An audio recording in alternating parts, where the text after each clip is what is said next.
Halo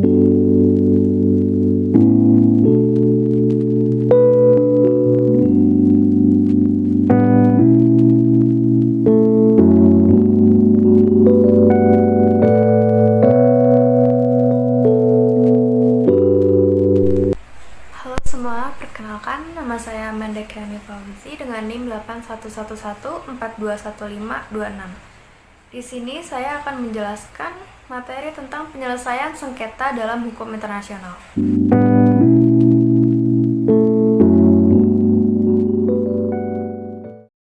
Hukum internasional membedakan sengketa internasional atas sengketa yang bersifat politik dan sengketa bersifat hukum.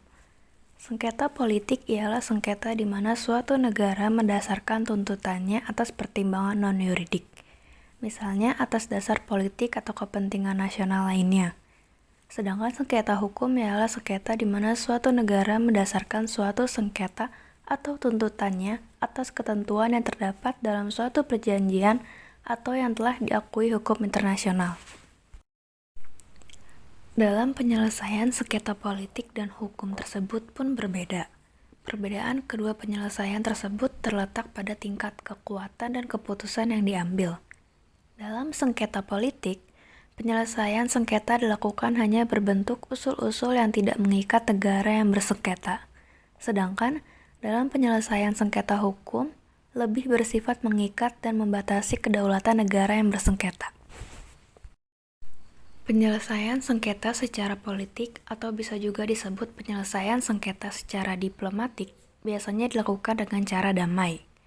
Penyelesaian sengketa politik bisa dilakukan dengan cara negosiasi, pencarian fakta, jasa baik, mediasi, dan konsiliasi. Cara penyelesaian melalui negosiasi adalah cara yang pertama kali ditempuh bila para pihak bersengketa. Penyelesaian damai melalui negosiasi adalah cara yang paling penting, karena dengan negosiasi biasanya tidak banyak menarik publisitas atau perhatian publik, serta dengan negosiasi, para pihak dapat mengawasi prosedur penyelesaian sengketa dan setiap penyelesaiannya didasarkan pada kesepakatan para pihak. Dalam negosiasi, terdapat perbedaan prosedur pelaksanaannya yaitu yang pertama, penggunaan negosiasi sebelum suatu sengketa lahir, dan yang kedua, penggunaan negosiasi setelah suatu sengketa lahir.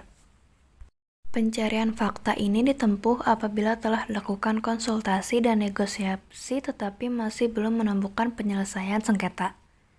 Suatu sengketa kadangkala mempersoalkan konflik para pihak mengenai suatu fakta. Oleh sebab itu dibutuhkan pencarian fakta terkait suatu sengketa permasalahan.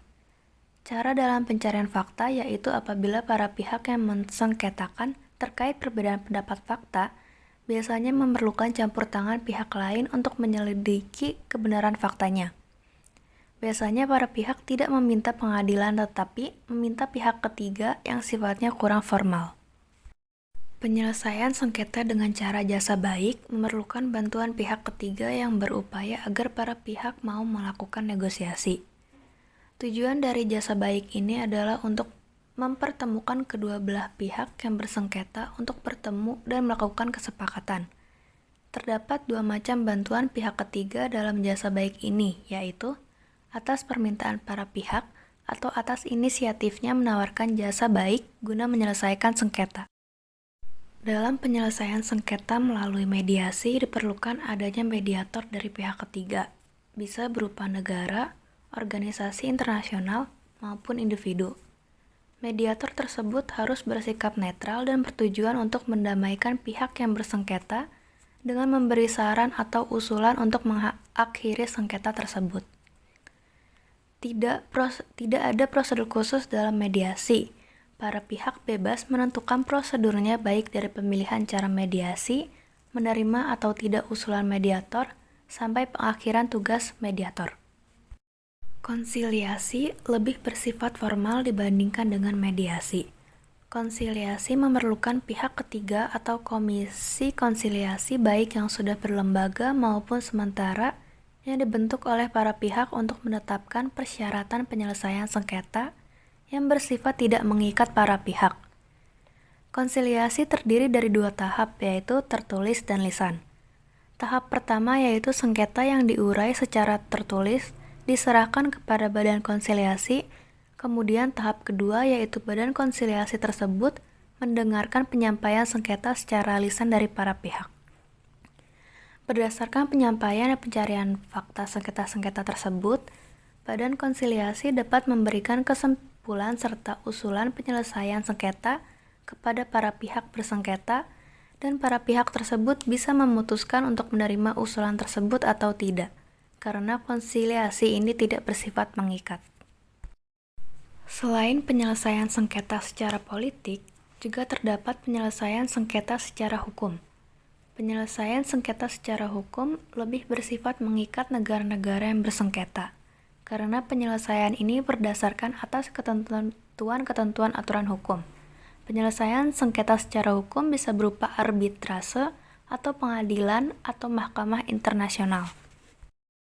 Penyelesaian dengan arbitrase membutuhkan badan arbitrase atau pihak ketiga yang netral dan keputusannya bersifat mengikat. Penyerahan sengketa kepada arbitrator bisa berupa kompromis atau sengketa yang sudah lahir, maupun pembuatan klausul arbitrase perjanjian sebelum suatu sengketa lahir.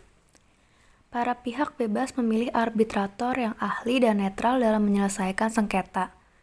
Arbitrator yang dipilih atas kesepakatan para pihak lalu membuat terms of reference yang berisikan pokok masalah yang akan diselesaikan, kewenangan arbitrator, dan aturan-aturan sidang arbitrase.